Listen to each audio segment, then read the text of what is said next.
Leo ni kumbukumbu ya miaka 53 ya kifo cha rais wa kwanza wa Zanzibar na makamu wa kwanza wa rais wa Tanzania, Sheikh Abeid Amani Karume. Miaka 50 iliyopita, Aprili 7, 1972, rais wa kwanza wa Zanzibar, Sheikh Abeid Amani Karume aliuawa kwa kupigwa risasi katika jengo la makao makuu ya chama cha Afro Shirazi pale kisiwani Ndui mjini Zanzibar. Mtazamaji, na leo na kupitisha katika historia ya maisha ya mwanamapinduzi Sheikh Abeid Amani Karume. Sheikh Abeid Amani Karume alizaliwa katika mji wa Pongwe kisiwani Unguja mnamo Agosti 4, 1905 katika familia ya watu watano, na yeye akiwa mtoto wa kwanza kuzaliwa katika familia ya Bwana Amani Karume na Bi Amina binti Kadri almaarufu Amina Kadudu.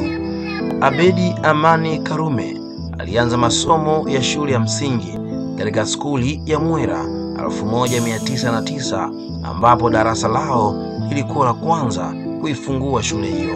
Baba yake aliaga dunia mwaka 1909 akiwa na umri wa miaka 4. Karume alipata elimu ya Qur'ani. Mwaka 1913 akiwa na umri wa miaka 8, mama yake mzazi alimpeleka mjini Unguja kuendelea na masomo yake, na huko aliishi na baba yake mdogo aliyekuwa sajenti katika jeshi la polisi la mfalme, lakini kwa bahati mbaya kipindi cha masomo yake kilikuwa miaka 3 tu. Na mnamo mwaka 1920 alifanya kazi kama baharia katika boti za usafirishaji wa mizigo mbele ya kisiwa, na hatimaye alipata cheo cha kamanda wa wafanyakazi. Na baadaye mwaka 1938 bandarini Zanzibar palikuwa na vijana wa Kiafrika waliounda umoja uitwao Motor Boat Association. Vijana hao walikuwa wakivusha abiria kutoka bandarini hadi melini kwa kutumia mashua, lakini baadaye walijitokeza wafanyabiashara wenye asili ya Asia waliounda chama chao kilichoitwa Syndicate, na Waafrika waligeuzwa vibarua na kulipwa ujira mdogo sana.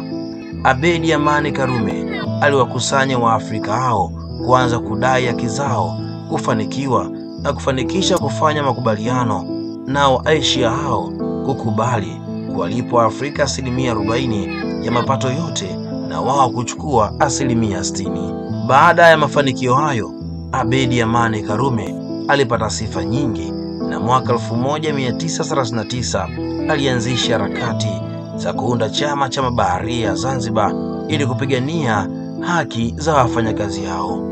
Karume alionana na mzungu Bwana Deogratis Basil Baba aliyekuwa inspekta wa polisi na kuomba kibali cha kuanzisha chama cha mabaharia wa Unguja na Pemba. Abeid Amani Karume alipata watu 6 waliokubali kujiunga na jumuiya hiyo, ambao ni Bakari Jabu, Miraji Mselemo, Ismail Mbaruku, Luke Salum na Kitwana Swedi. Chama cha mabaharia wa Unguja na Pemba kilipata usajili mwaka 1949 na makao makuu yalikuwa Kisima Majongoo. Kwa mara ya kwanza Sheikh Abeid Amani Karume alifunga ndoa na Bibi Pili binti Hamidi. Mwanzoni mwa mwaka 40 mke wake wa pili binti Ashura Maisara, na baada ya kutengana na wake zake hao, Sheikh Abeid Amani Karume alifunga ndoa na binti Fatuma Ghulam Hussein Ismail. Kisha akaondoka Zanzibar katika miaka ya mwanzo ya maisha yake, akihama katika sehemu mbalimbali duniani hadi alipofika London, ambapo alipata uzoefu mkubwa katika jiografia ya kisiasa na masuala ya kimataifa wakati wa mikutano yake na wasomi wa Afrika kama vile Kamuzu Banda kutoka Malawi. Karume alishughulikia siasa kwa mara ya kwanza mwaka 1954, na katika miaka ya kabla ya mapinduzi ya mwaka 1964 Karume aliongoza chama cha Afro Shirazi kupinga muungano wa utawala wa Kiarabu ulioonekana kuwa na lengo la kudumisha utawala wa kisiasa na kiuchumi wa jamii ya Kiarabu.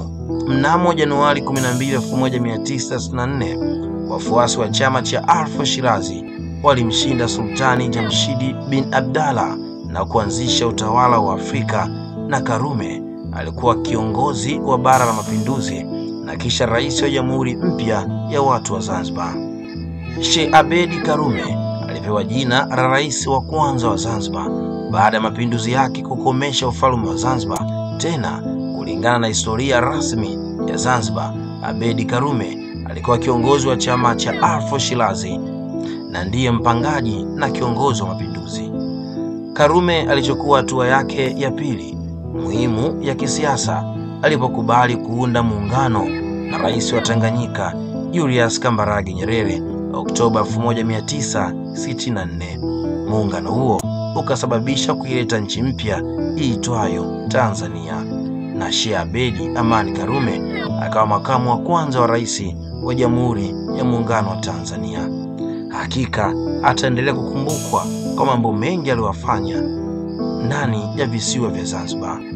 Imeandikwa na kusimuliwa na Geoffrey Moses Kalunduka. Endelea kutazama Jehova Jire TV.